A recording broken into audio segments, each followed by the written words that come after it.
Sorry for this. Thank you everyone for joining. Today we have Dr. Julie Greene from the University of Maryland. Many of you already know her from her books. All of them are really very relevant to understanding Panamanian history and the history of the canal.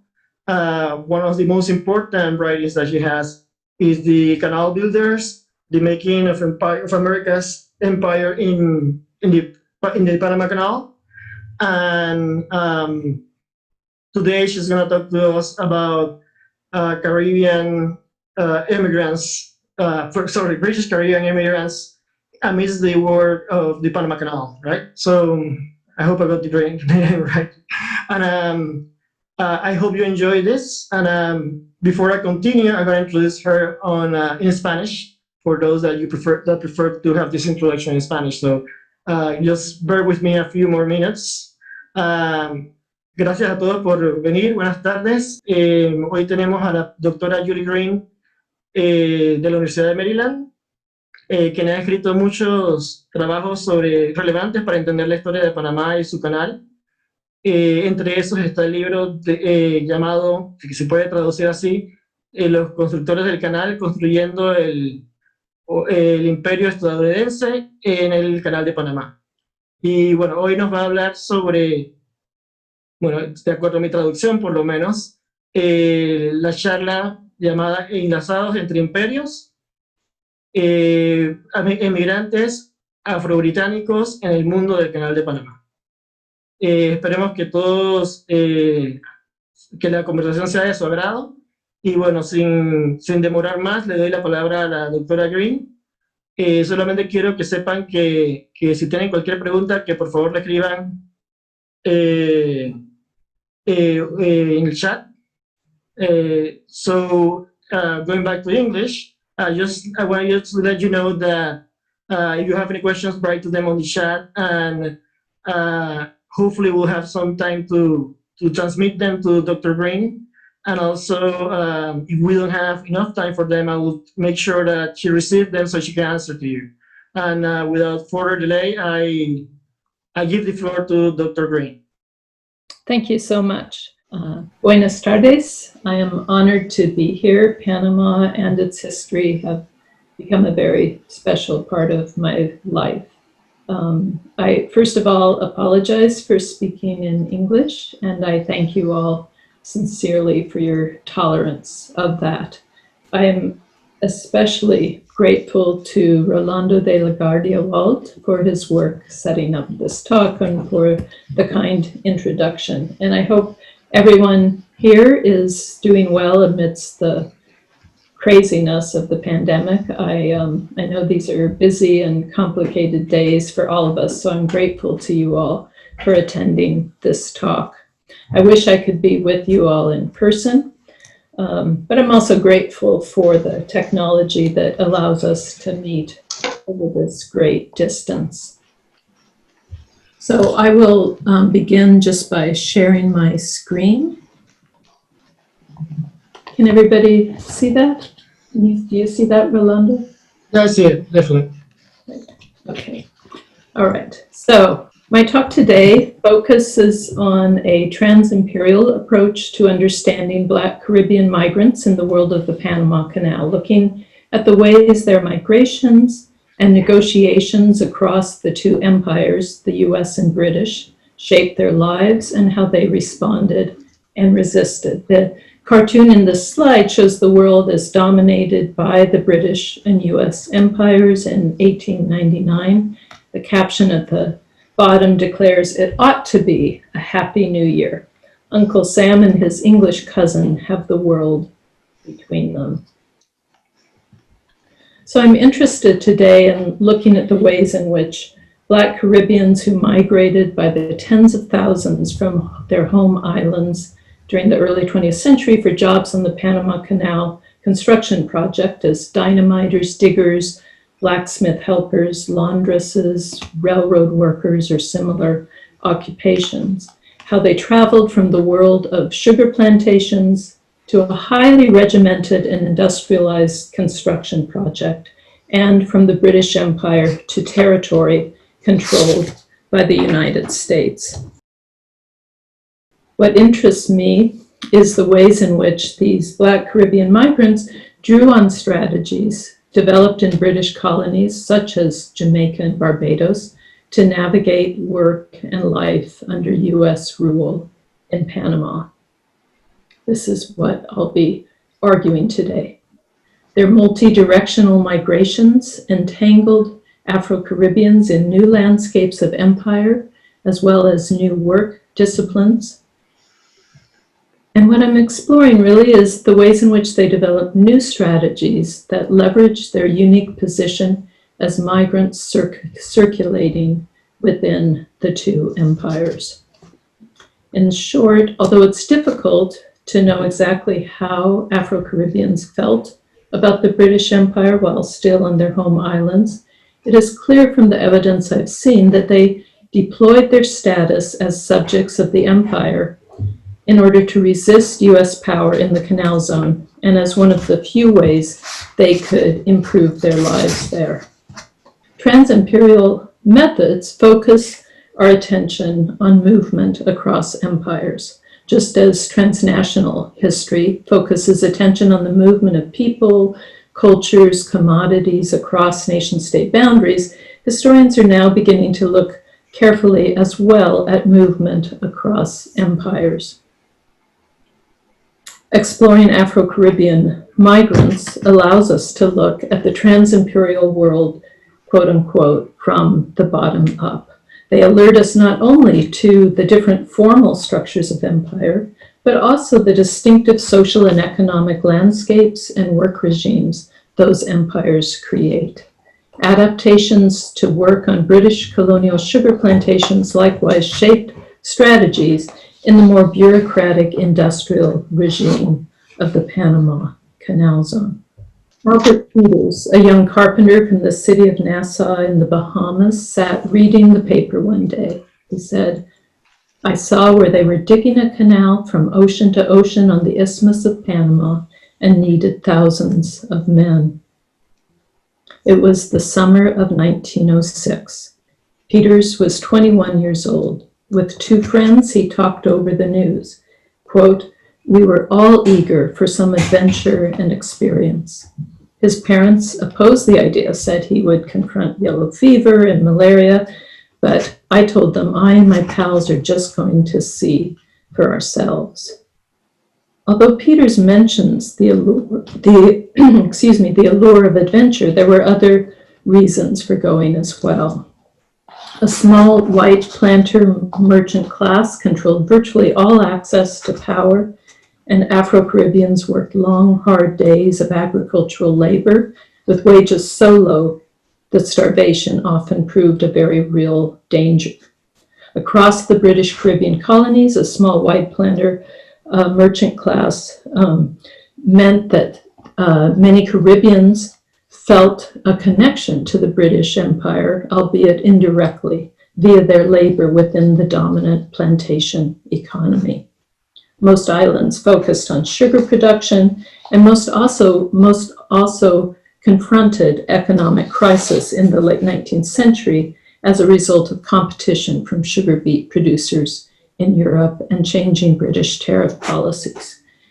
When exports fell, this caused even more economic distress for working men and women. Conditions varied from one island to another, but across the British Caribbean, these forces pushed landless laborers' wages down, often below starvation levels. On Barbados, for example, food scavenging became common. With the highest population density in the West Indies and no available land on which to take refuge, laborers in Barbados had few options. They engaged repeatedly in potato raids. During the 1880s and 90s, cane fires occurred daily, and broader riots and social unrest became endemic. So workers did develop ways to resist British planters' power. In addition to such protests, of course, they also developed strategies of emigration over the course of the 19th century, and this would inform their responses to the US call for laborers to build the Panama Canal.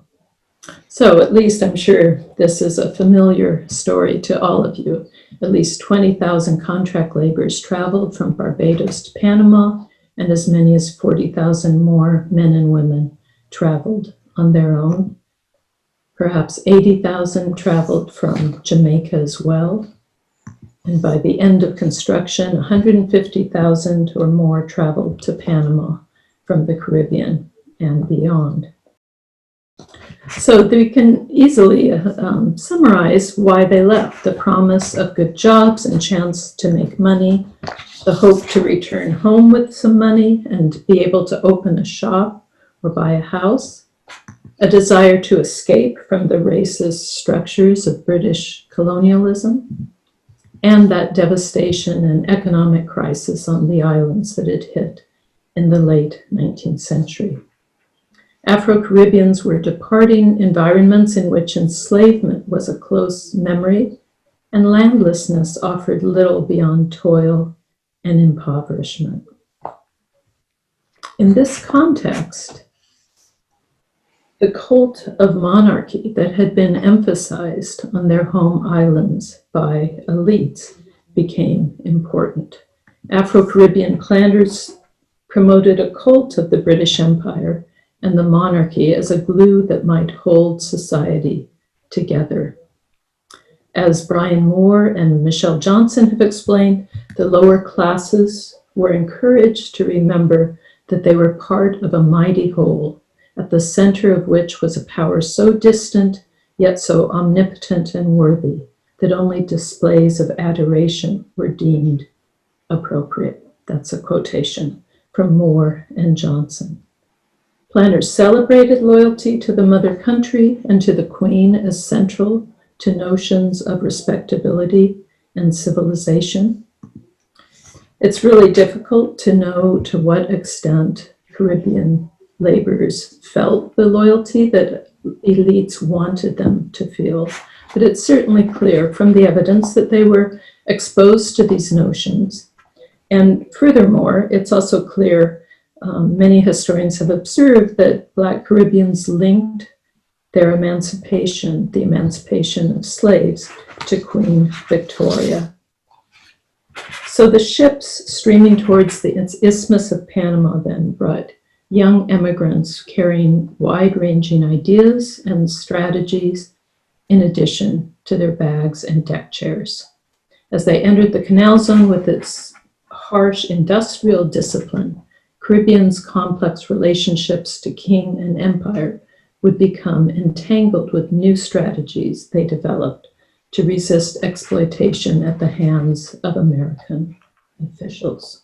So we can imagine what a shock in many ways it must have been for them to enter the world of the United States in the Canal Zone, one of the most highly industrialized, most advanced societies anywhere in the world.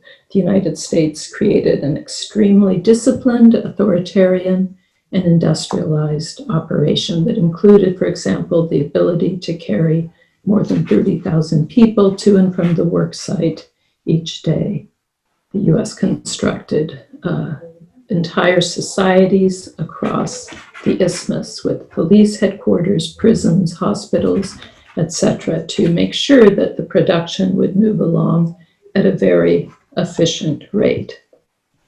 And of course, the US control in the Canal Zone also included a very pervasive system of racial and ethnic segregation, known as the silver and gold system. And I suspect that this image of the commissary with the silver entrance versus the gold is also familiar to you. The racial segregation there meant that life was extremely harsh as well as regimented for Black Caribbeans. So as a result, Caribbeans in the Canal Zone confronted a very harsh and racialized environment. In the eyes of US officials, Caribbeans were essential tools of the production process. Everything in the Canal Zone was geared to efficient labor and productivity. And the Caribbean laborers just had to be managed and disciplined as efficiently as possible. One laborer, Harrigan Austin, described a difficult trip from his home island of Barbados. He spent 13 days on rough seas with a crowded ship and very little food. He was 18 years old. He and the others arrived very hungry, and as they disembarked, they saw piles of brown sugar. He said, and the whole crowd of us, like ants, fed ourselves on that sugar without questioning anyone, and no one said anything to us either. Of course, the working conditions they confronted were extremely rough as well, working in the rain, long hours, poor food, no dry clothes, high rates of disease, including high rates of death from malaria, pervasive railroad accidents, and premature dynamite explosions. What I want to focus on today is the ways in which these conditions made Caribbean workers look anew at the British emphasis on royalism and imperial belonging that they had been exposed to on their home islands. We know that the workers felt like they were abused by their white US officials. They felt like cogs in the machine. This is a photo of personnel records from the Isthmian government of the United States. That same man, Harrigan Austin, remembered, quote, to some degree, life was some sort of semi-slavery, and there was none to appeal to, for we were strangers and actually compelled to accept what we got. And the bosses or policemen or other officials, right or wrong, could be always winning the game. This image is of a young man who I spoke about a lot in my book, The Canal Builders, Constantine Parkinson, who ended up working for the Canal Zone government for many, many decades, nearly 50 years. So in this situation, workers had to struggle to find ways to shape their own lives. Just as in Barbados or Jamaica, Caribbean workers found that organized mass protests were difficult or impossible to achieve. The US government had complete power in the Canal Zone. The treaty declared that it had power as if, quote unquote, as if it were sovereign. And Theodore Roosevelt, through executive orders, had given officials there massive powers, for example, to deport or imprison anyone who was deemed troublesome or unproductive. In addition, officials kept a vast surplus of Caribbean workers and made a point of bringing workers from different islands and from Spain, Italy, and Greece in order to manage and control their workers more easily. In terms of the surplus, for example, engineer D.D. Gaillard commented, he oversaw the work on Culebra Cut. He noted that he had to keep a workforce of 14,000 men in order to ensure that he would have at least 10,000 show up on any day. Sometimes their agency or source of rebellion consisted merely of refusing to live in government housing or feigning illness or sometimes catching a ship to go back home. The typical work pace, for example, was so intense that workers routinely stayed away from the job, especially on rainy days or when they had earned enough money to get by for a while. And these kinds of strategies relied on lessons they had learned back on their home islands, when slaves or free landless laborers fled into the hills, or when plantation workers feigned illness to avoid work. So all of these strategies drew upon traditions from life in British colonialism.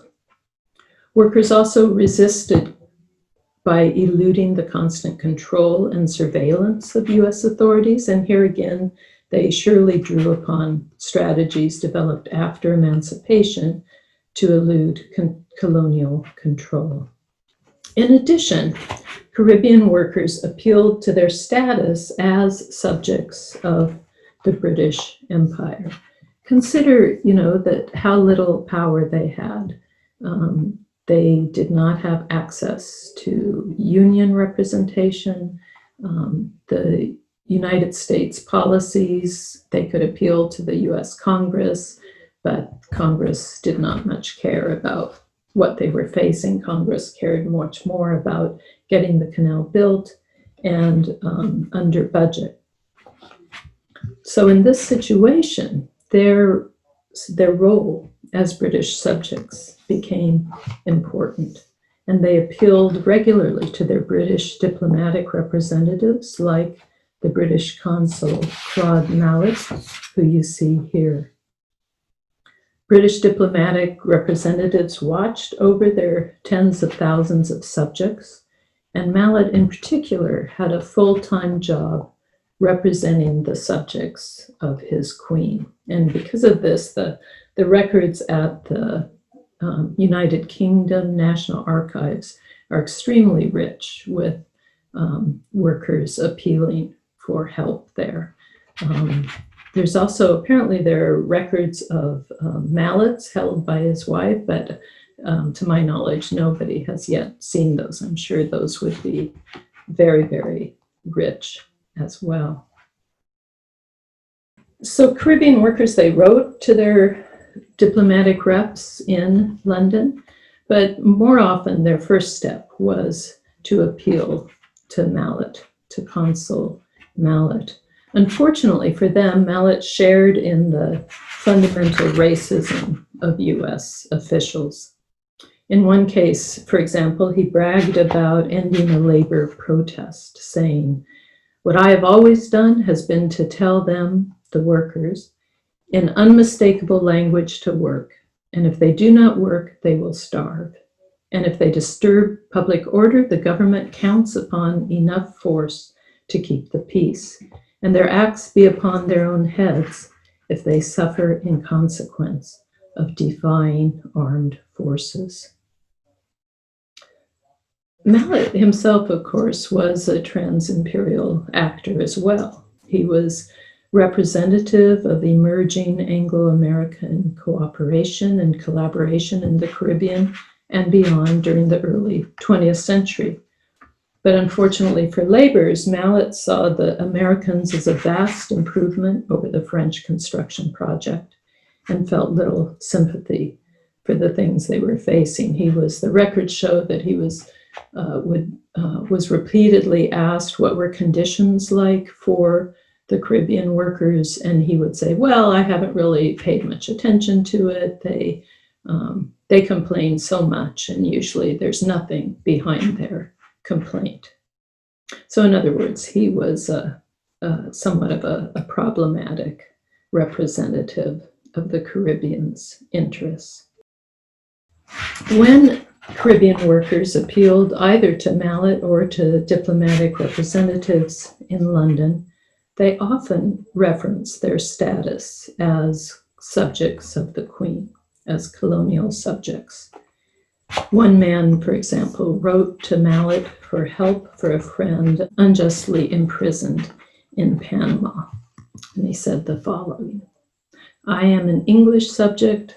Also, I has a great knowledge of this law. I know what you can do from what you can't. Therefore, I ask you to take a part of that young man's life, as I do remember the laws of England." Another example was a young man who wrote to his diplomatic reps in England for help after an accident required amputation of his leg, and he had received neither compensation nor even a wooden leg from the US government. He wrote saying, quote, "I know that my mother court will not forsake these few lines." US officials as well observed frequent appeals to the mother country. They saw that Black Caribbeans, when in a pinch, stressed their rights as subjects of the British Empire. For example, William Carner, who was a U.S. labor recruiter, often expressed his dislike of Jamaican workers. He didn't think they worked hard enough. He thought they complained too much. He said, they are sort of an IDWW class, meaning I don't want to work unless driven to it. And he said, as British subjects, they think they are close to royalty and quite superior to white laborers from the United States. He went on to say, when ordered to do something by a foreman a bit too curtly, the laborer would straighten himself up and say to the foreman, I wish you to understand, sir, that I am a British subject, and if we cannot arrange this matter amicably, we will talk to our consul about it. We can imagine that labor supervisors like Carner found it difficult amidst their assumptions of racial and national superiority over Caribbean laborers to see that they had to contend with this kind of self-assertion, with a fluency with the English language, and even sometimes the backing of the British Empire when trying to order their workers about. The question remains, though, so did Caribbean workers feel loyalty to the British Crown? It's pretty hard to know whether they felt an authentic loyalty to the British Crown or if instead they were simply using their status as imperial subjects in an opportunistic way. It's useful, though, to note that at least one Caribbean, Eric Walrond, the writer, who had spent time in Panama, believed that they felt too much affection for the British Empire and the Crown. In one of Walrond's short stories, he portrays a man who returns home and brags that when he lost a leg working on the canal, his status as a British subject forced the canal authorities to pay him damages. He said, the man threatened, if he were not paid, I'll sick the British bulldog on all of you Americans. He went on to say, I let them understand quick enough I was an Englishman and not a bloody American Negro, an Englishman, and that they couldn't do as they bloody well please with a subject of the king. We also see evidence from World War I. Rena Godfrey's research on the British West Indies Regiment during World War I supports the notion that British citizenship became particularly important to the migrants working on the Panama Canal. Caribbean migrants on the Isthmus or their children enthusiastically signed up for military service. More than 2,000 of the British West Indies Regiment's 15,600 soldiers came from Panama. So it seems likely that the intensity of West Indians' patriotism resulted, to some degree at least, from their experiences under U.S. imperial rule. In that context, stressing their loyalty to a rival empire proved useful. So useful, for example, that a Flag Day fundraiser in 1915 saw crowds of quote-unquote loyal Britishers parading down the streets of Bocas del Toro. Women and girls sold Union Jack pins and raised hundreds of dollars in Panamanian silver for the British war cause. So we can start to move towards a conclusion. It's clear that Caribbean laborers in the Panama Canal Zone not only lived difficult lives, but also had few resources to fall back upon for help. The racism and discrimination they experienced must have seemed reminiscent of dynamics they had known on their home islands. As trans-imperial migrants shifting back and forth between two empires, Afro-Caribbeans developed strategies where they could, moving out of government housing, refusing government food, changing jobs, or taking time off. Yet, in addition to those kinds of strategies, moving across imperial boundaries opened up a new strategy for persistence, playing one empire against another. In the Canal Zone, Caribbean workers' identities as British subjects took on much greater significance, and Caribbean workers, as a result, found ways to deploy the British Empire and their status as its subjects as a resource, which in turn helped fuel their resistance. Tactics developed in coping with one empire helped them create some limited space for independence in another. And along the way, Caribbeans' work for the US fostered their claims on and their attachment to the British Empire. Thank you very much for your attention. Thank you very much, Dr. Greene. That was very, very fascinating. If anyone has a question, please write on the Q&A or on the chat, and I will be showing them to Dr. Greene. Well, I do have a question there. Great. Greene, your book, you were talking about progressivism. So this is the era of progressivism, with Woodrow Wilson, Teddy Roosevelt, were different forms of progressivism, of course. And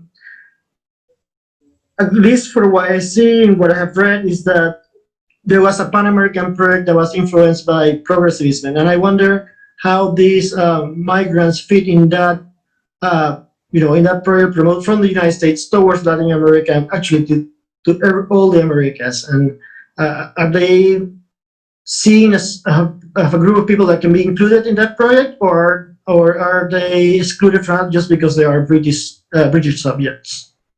Are they included in sort of a broad Pan-American? Yes, so in certain ways, what I wanted to say is that if the United States politicians and diplomats saw British West Indians as part of, or as people that could join and belong to this grand project of joining, of Pan-Americanism, or if they were sort of excluded from that plan because they were subjects of the British Crown.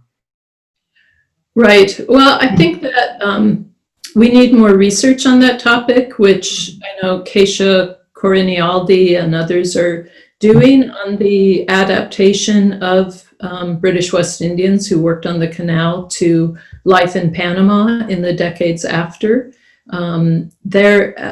Their lives were a tremendous struggle trying to achieve full acceptance within Panama. So I would say the degree to which they were part of that broader Pan-American pride, especially in the early years, would have been very, very limited, very difficult. Okay, I see.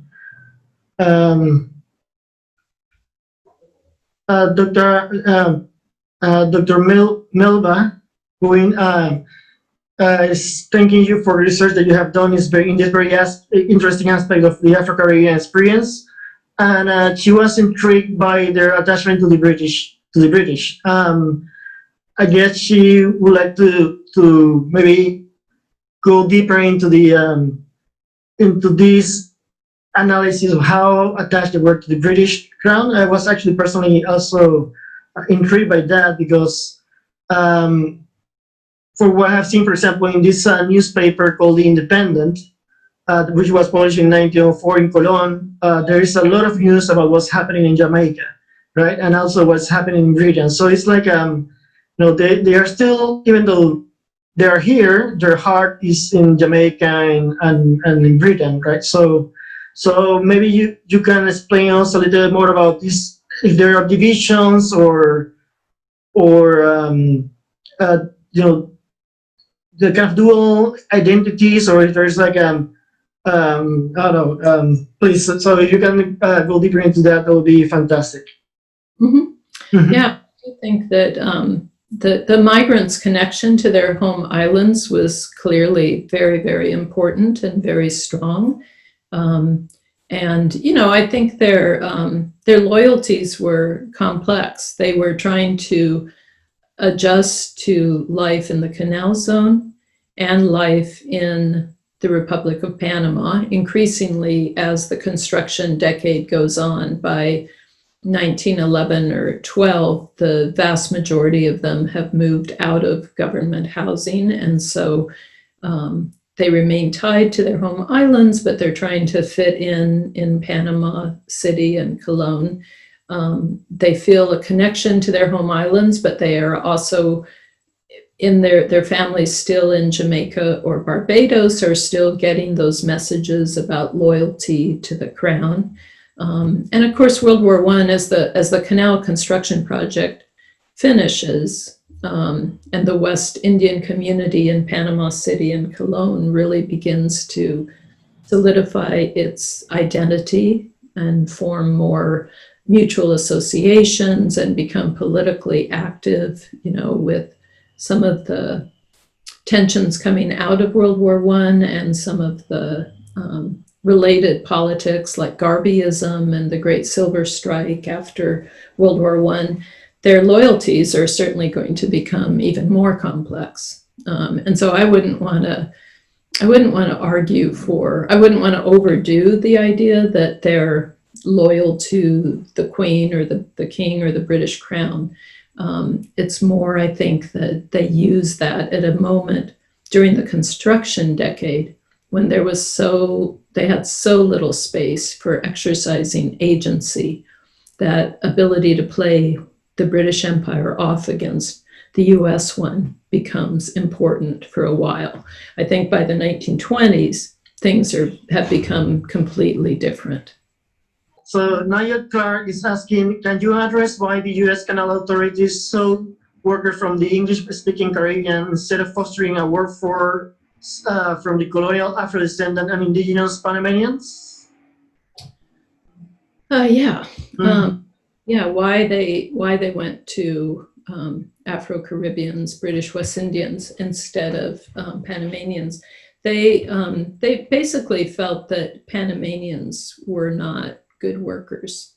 They did actually employ several thousand Panamanians, and I think that's one aspect of the construction project that also needs more research.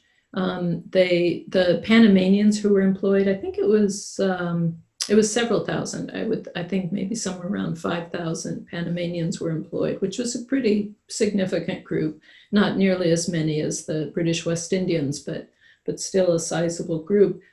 The Panamanians who were employed tended to fall into two groups. Either they had fairly highly skilled jobs, actually kind of white collar workers in the offices, or more often they had the lowest jobs of all, clearing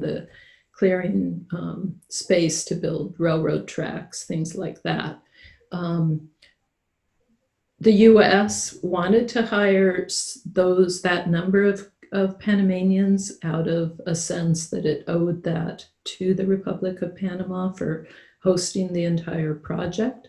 And so they did it, but they were not happy about it. They felt that Panamanians couldn't be disciplined and controlled in the way that the Black Caribbeans could be. Okay, I just noticed that I did not finish reading Professor Belva's comment. Sorry, I read for some reason I showed him a screen halfway through, but she also says that when you describe their loyalty to the British Crown, it reminds her also of the Rastafari loyalty to Haile Selassie.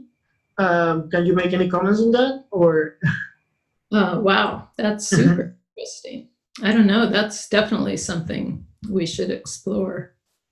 I wonder. I mean, I could conceive that there would be the promulgation of the cult of the monarchy could have set Jamaicans up for the shift to Selassie being attractive. I think that would be really, really interesting for a researcher to look into.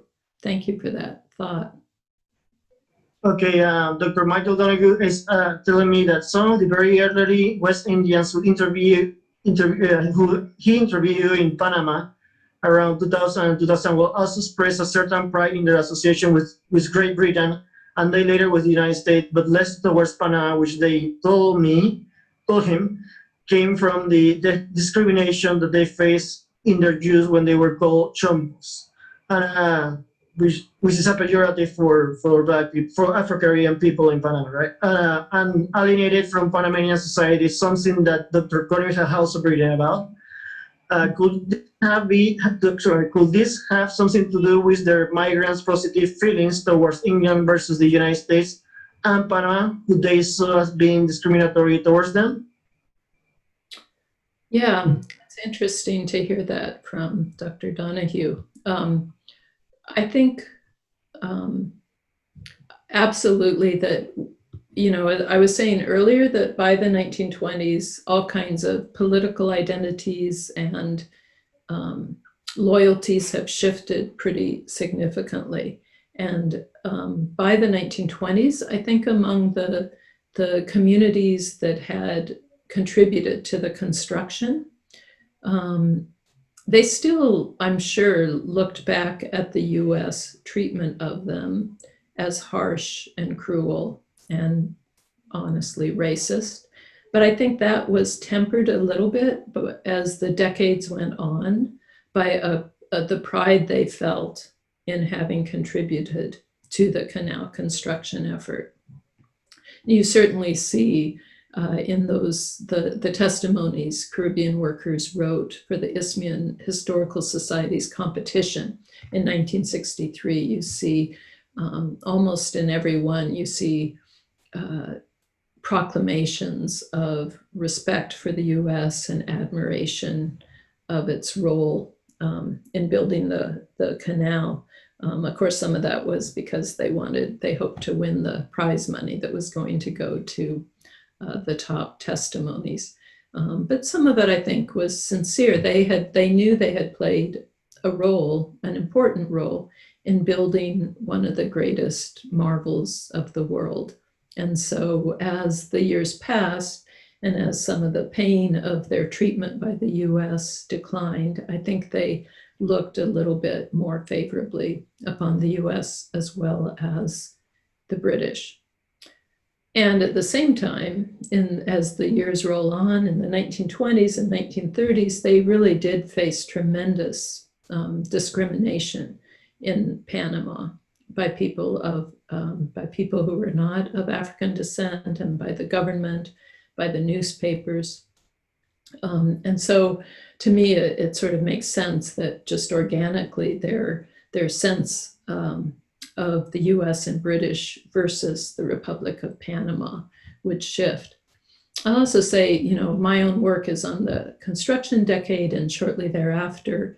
And one of the most interesting parts of the construction is as the project comes to an end, this just massive chaos ensues as the US needs to make those tens of thousands of workers go home or go to plantations in Costa Rica or Panama or find them a place in the Republic of Panama.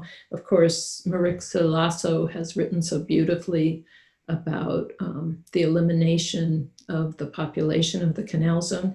But one of the things that really struck me as that period of chaos ensues is that Caribbean workers especially felt that the Republic of Panama was not helpful to them.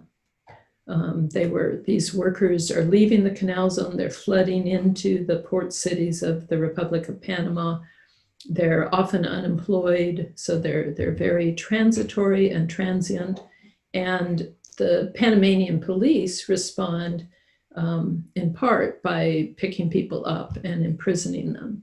And so again, to reference the diplomatic archives back at Kew outside of London, the diplomatic records are just full of Caribbean workers upset at how they're being treated by the Republic of Panama and pleading for help.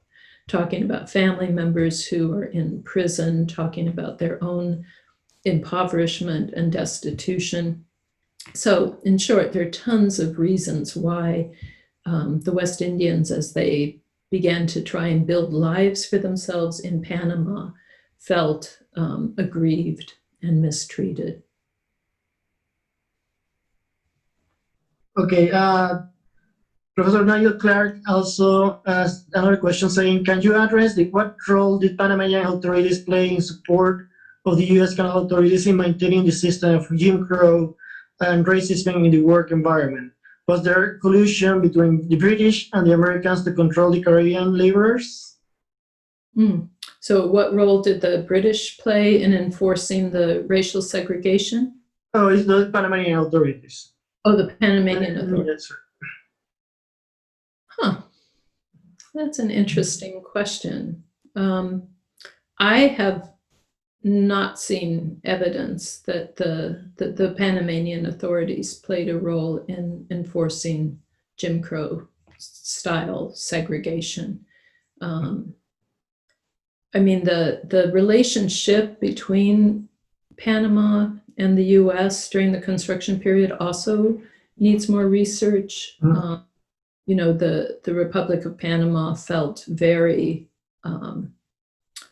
exploited, to put it mildly, by the US construction project. They had hoped to benefit more than they did. Of course, they did benefit in some ways, but they ultimately felt that their country had been torn apart by this project. They felt that economically it did not help them. The US control of the distribution of food items through its commissary program, for example, hurt Panamanian merchants. Of course, I deal a bit with this in my book. The United States becomes particularly brutal towards the Republic of Panama by 1913, 1914, really humiliates the government of Panama. So there are tremendous tensions, and I'll say that we need more research on we need a Panamanian history looking at some of these questions, and I think the trans-imperial approach would also be really interesting to look at in terms of the Republic of Panama's response. I wonder if Panama itself was able to play the two empires off each other. But that sort of a topic was really beyond the scope of what I was looking at. So back to the original question, I've not seen evidence about Panama enforcing the racial segregation. I have seen complaints by Panamanian authorities about how their own people were treated, like those several thousand of Panamanians who worked in the canal zone. I know that the Panamanian government felt disgruntled about how they were treated, and felt that they were sort of bracketed into the silver and gold system with a sort of a special category that ultimately, didn't please anyone. So there were many complaints about that. Dr. Clark also has kind of a second part of the question, which is actually what you said at the beginning, if there was a collusion between the British and the Americans to control the Caribbean laborers. So, There certainly was that. The British diplomatic reps like Claude Mallet, they did play a very important role in controlling and disciplining workers, not only in the canal zone, but on plantations across Panama as well. Perfect. Okay.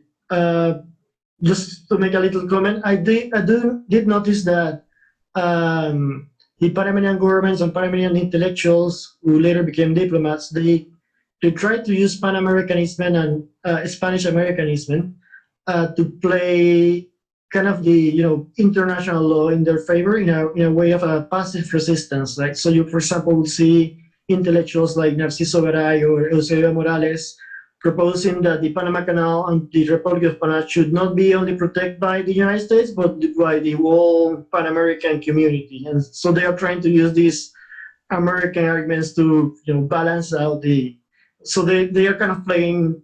It's not the same playing two empires, but maybe the League of Nations system to try to get some leverage from that. But to mix every positive or negative results. So I wanted to add that. Professor Melba, sorry, you were. Professor Melba say that she does not remember where she got a quote from Haile Selassie, but he says that until the philosophy which holds one race superior to another, and another inferior, is finally and permanently discredited and abandoned, everywhere is war. That's what she said. So, and then Professor Giovannetti says, in Cuba there were instances in which the Cubans played the two empires against each other during the aftermath of the Obabo massacre. So that is worth exploring for Panama as well. I do see, as I mentioned, I do see that Panamanians try to play maybe not the two empires, but the international system, to balance out the American impositions. If anyone has any other questions, please send them to me or to you, Dr. Greene. Dr. McGuinness has one final question. So wonderful talk. Thank you so much for your work.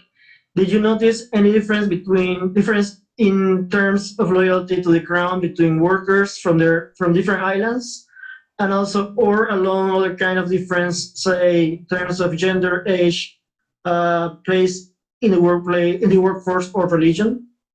It's a really good question. I think one of the most difficult questions for people who work on the Caribbean workers in the Canal Zone is trying to sort out the different islands. I know I've talked to several other scholars who have this difficulty because the best sources come from the US government, and the US government just tended to, smush everybody together. So in terms of loyalty to the crown, I absolutely would not be able to differentiate. The evidence is pretty thin on that. I'm reading against the grain very often. I will say, though, that to me, one of the most interesting differences between the different islanders is, of course, the two most prominent islands were Jamaica and Barbados. And the book I'm working on now is just tracing the migrants from their home islands to Panama. And one of the things I've been thinking a lot about is how different the Jamaicans were from the Barbadians. In Jamaica, there was a much stronger, I wouldn't be appropriate to say middle class, but more craft workers, more artisans, more petty merchants and higglers. Whereas in Barbados, the predominant occupation was landless labor and much, much more impoverished.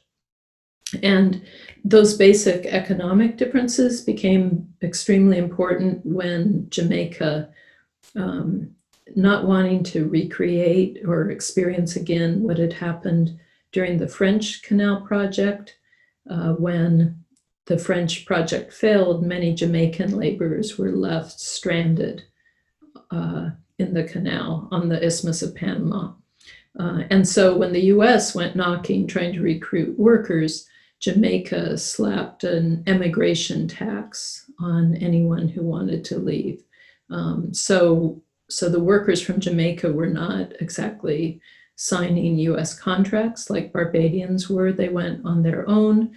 They had to pay a pretty hefty emigration tax that would be used to repatriate them if they were stranded on the Isthmus of Panama. So as a result of all of those things, both the sort of economic background of people on the two islands and then Jamaica requiring that emigration tax, it meant that the people who went to Panama from Jamaica had more financial resources, had often had some skill, craft, or experience as a petty merchant. And when they got to the Canal Zone, that shaped their lives there as well. The more skilled positions, and the jobs like as policemen or as foremen, any of that, those almost always were Jamaicans who held those positions. And in fact, to the degree that we can see tensions between islanders, from people from different islands, it often had to do with people from Barbados or Antigua or St. Lucia feeling animosity towards Jamaicans because they tended to be better off, had more power, had more authoritative positions. I think we need more research on how what I just outlined, affected the women from both Jamaica and Barbados. I suspect that the same is true of the women workers, that women from Jamaica had a better time, were more able to get positions that involved some degree of skill rather than being domestic servants. And I think, I know that Joan Flores has a book coming out very soon on the so-called silver women that will, I hope, explore issues like that. So really, really interesting differences. I think more research, if people could get into the archives such as they exist on islands, on the smaller islands like Antigua or St. Lucia. My dog thinks it's dinner time. We might be able to answer some of those questions a little bit better. But thank you, Dr. McGinnis, for that question. Okay, so Dr. Donahue has a question also. He says that he's alluding to my comment that there's a third empire in play here, or rather in the shadows, which is the shadow of the Spanish Empire, whose cultural influence was still strong on the isthmus, so language, culture, social relations, attitudes on race, gender, religion also. And he mentions Arnulfo Arias and others will draw on this Hispanidad to counter what they saw as both the West Indians and US invasion of Panama under threats to local culture. And I will add also that some people before, like in 1928, there were laws prohibiting West Indian immigration. There is a book by Olmedo Alfaro called, if I translate it, would be the Afro-Caribbean threat to Central America.